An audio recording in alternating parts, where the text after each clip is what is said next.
What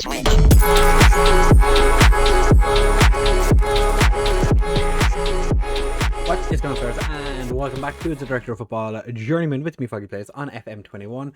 We are starting our third season with Angers, so potentially could be our final. This is a journeyman. I want to spend a bit of time at different clubs, so we're going into this one. If you missed yesterday's episode, by the way, it was a spicy one. I would definitely recommend going back and watching that before you continue in this one, because yesterday's episode rounds up all the transfers that we've done to this point, and believe me when I say there was a lot. So pop over there, watch that, give it a like, hit subscribe while there if you haven't already. Would be fantastic. But we're taking on Brest and Nantes in today's episode. Start of the season. And one thing I didn't actually show in the last episode was our prediction for the season. So the media reckon we're good for a 6th place.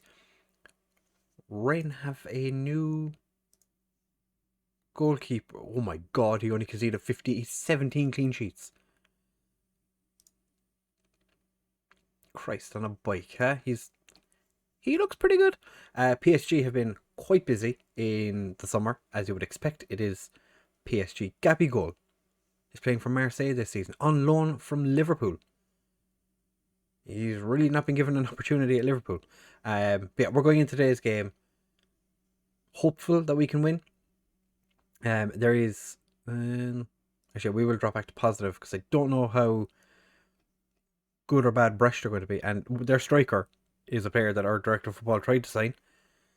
Unfortunately, didn't work out, and he went to Brest instead. Could have really done with him had I known that, Calantari was one of the players that was going to be leaving us. But director of football does his own thing. So for today's game, we're going with a much changed side. We have Lefel in goal because, as I said, Clayton is leaving, possibly. So I'm not going to start him just because he's leaving. I don't feel like starting him. Casas and Panzo making their debuts today. Radlovic and Veliu also making their debuts. It's a whole new backline. We finished really well last season, and we've put a whole new backline together. To be fair, Enache sitting on the bench. Kitlano and Lubicic in central midfield. So Lubicic making his debut. Cho and Nyang in the wide positions. Cho is back this season after his loan in Belgium last year. And Toure and Gabels starting up front because Calantari and De Graca are both under offer. Also, Orvik is under offer as well. I was looking at it. We have 5 central midfielders, and one of them is out for 6 weeks. So it's going to be a fun time, but I'm sure everything will be fine. Panzo is delighted to be pleased to be making his debut. I don't want to be putting words into his mouth. He's not delighted. He's just merely pleased. Would hope that he would have been happier than pleased, but that is not. We can't have everything, can we? Noor Ryan is the guy that the director of football tried signing, but he went to Brest instead. So I'm interested to see how he gets on and what we could have had. But I suppose there's no point in spilling Craig milk or something. I don't know. Yeah. So this game is going to be very interesting to see how our team plays. Like I said, lots and lots and lots of debuts. It's 8, I think. 4 at the back, 5 debuts, and then we have more potential debuts on the bench. We have won a penalty. Last season's signing, who I couldn't register for whatever reason. Radlovic gets pushed by one of the Brest players in the box, so we have won ourselves a penalty. Lefel very far forward. Obviously, the penalty was going to be awarded. It always is. Toure stepping up to take it, I would imagine. He is. And he slots it in the back of the net. Toure, after spending last season as a bit part player most of the time, still had a decent season, to be fair. Still played 30-odd games, 31 games. But he was never really first choice. Comes in and starts the season with the goal to remind me that he's actually quite a good footballer. He was one of the players I did fear was going to be leaving in the summer because there was a little bit of interest. The thing I was surprised most by was the fact that PSG didn't try and sign De Gracca, because that seems to be their thing, where they always try and sign, or they always sign basically, the top goal scorers. Last season's top goal scorer, well, not last season, the season before, was it Amin Ghouri was the top scorer in the division, and PSG signed him away from Nice. We managed to keep a hold of our top goal scorer until like a week before the started, and then all the transfers started coming in, and now we're probably going to be without De Gracca for the season. But alas, what more can I do? We went in at halftime 1-0 up. It's been a fairly boring game. Casas has picked up an injury. Thankfully, we have a Guga sitting on the bench. Velu is actually our best right back as well, but he is our best centre back, so I'm going to play him at centre back, because why would I play my best centre back at right back? To be fair, I did that all of last season with Ordovic. Don't question me, okay? I'm the tactical genius here. I have put Guga's first bit of football is a poor tackle, and Brecht Lefel got very lucky with that save. Panzo gets it back to Lefel. Lefel is a 3.5-star, potentially 4-star goalkeeper. Clayton is an actual 4-star goalkeeper. Gabels is true, and Gabels, his first of the season, the forgotten man of last season. Again, our strike force this year is two players that didn't get as much football last year as I would have hoped. But we started fairly well. Ljubicic gets it through to Niang, and Gabels gets on the end of it, slots it past the keeper. Bish bash bosh. We're 2-0 up within the first 70 minutes of the season. But now Satulo has a throw. Panzo heads that one clear. Doesn't really get anywhere. But Brest are through. What a tackle. Who was that by? Who was that? Was that Velu? Velu on a yellow card. Tackle from behind. But it was perfect. Velu is going to be the man, the myth, the legend this season. Chow struggling. We're going to bring on Ibrahimovic. Niang's going to move over to the right. Gabels is going to move to the left. And Ibrahimovic is going to move up front. I know he wants to be a poacher, but I think, yeah, we're going to leave him as an advance. Oh, do we make him pressing forward? No, because he's not really that good. So Guga is coming on for his debut. Ibrahimovic is coming on for his as well, and we're going to leave it at that for the time being. Potentially make one more substitution right at the end. But we'll have to wait and see if another injury occurs. Ideally, it doesn't. Guga does well to clear that one. The ex-Real Madrid right back. You know, that's just who we are now. We sign Real Madrid players. Panzo takes the ball off the Brecht player. The referee puts his, or the linesman puts his flag up. But I think it was for an offside. Because we had the ball, it just kept playing. Torre gets it back to Kitlano. Puts it through to Gabels, and Gabels slots it past the keeper. It is 3-0 on the opening day of the season. It is time to make our final substitution. We are going to take off Kitlano and bring on Da Silva, but swap the two of these over. So that's everyone who could have made their debut today making their debut. Everyone in the starting 11 and the substitutes that were available to make their debut have now done so. I think, unless I am making a mistake, but Velu beautifully headed away. Actually, didn't check to see how tall Velu is, but he's Albanian, so I would imagine he's not the shortest player. I don't know why. Oh, he's Albanian, he must be tall. Makes no sense. But we are comfortably 3-0 up. Velu with the tackle, but unfortunately Brecht do score, so we continue our form from last season where we do not keep clean sheets. Portugal having a mare of a game, playing a 5.8. If I was in charge, Satulo would have been brought in. Velu heads just over the bar. And we are going to win this game 3-1. Only picking up the one injury. There we are in our black and white What's that called? Suit. Could not remember the word for suit. Willem Gevels gets the man of the match, or player of the match as it is now. We were fantastic. Muhammad Ali Cho didn't have the best of games, but it's fine. It's his first game back playing in France since he went away to Belgium. So I'm not going to pry too much into that. That's, it's fine. He has to reacquaint himself with the physicality of France rather than Belgium. So we're going to be back in just a second for the game against Nantes. Don't go anywhere. How do you feel like you're being forced out of the club when they came in and offered to whatever? We will be back for the Nantes game, probably with more money in the bank and less players at the club. So it is time to take on Nantes today, and interestingly,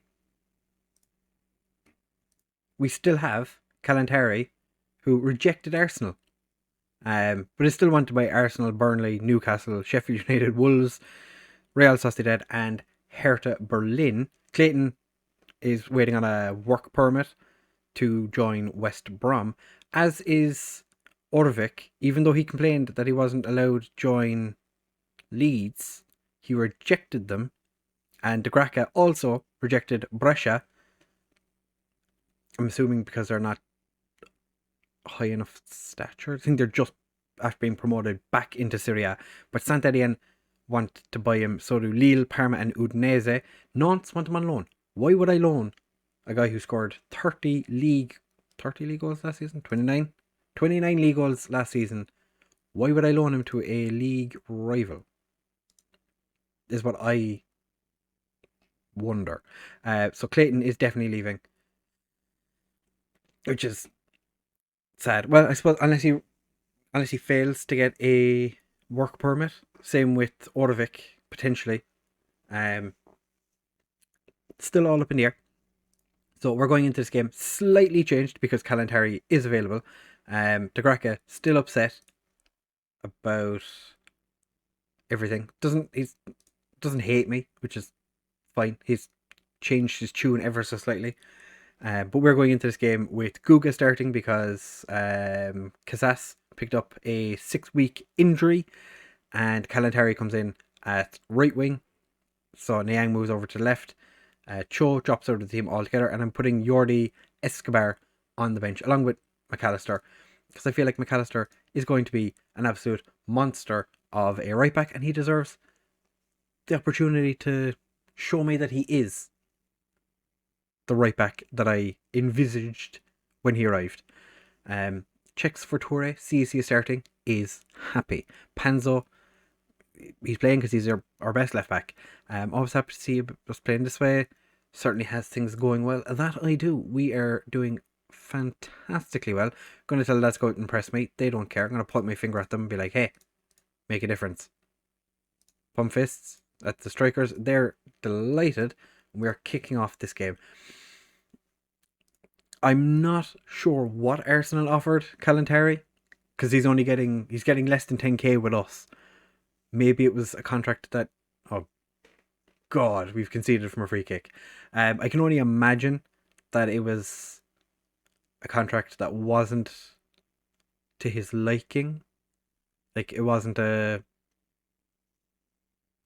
regular starter at minimum, and he's decided that staying at Angers, playing in the Europa League instead of joining Arsenal and playing in the Europa League. Are they playing in the Europa League, or did they get Euro 2? I'll have to check that after the game, because I don't know where Arsenal actually finished in the league. I know it was top 6, just don't know where in the top 6. That was a nice little bit of play by the defenders. Velu followed the man with the ball, and Panzo took up his position in central defence. Lefel keeps a hold of the ball after a questionable shot by the Nantes winger Blessing. If he'd scored, it would have been a blessing. Panzo with the long throw. Keeper gets there before anyone else. Nobody really challenged for it to begin with. But, it's fine. Go Jack with the ball. We haven't seen Calantari yet. Just make me a little bit weary. Lefel beautifully plucked out of the air. Our centre-back partnership is furious and apprehensive and anxious and all the things you don't want. Guga with the throw. Big throw over. Gabels gets there and he puts it in the back of net. His third of the season in his second game. Everything's coming up in Millhouse. Willem Gabels. Is this Gabels' breakout season? I suppose he's not really had a massive amount of time at the club at the moment.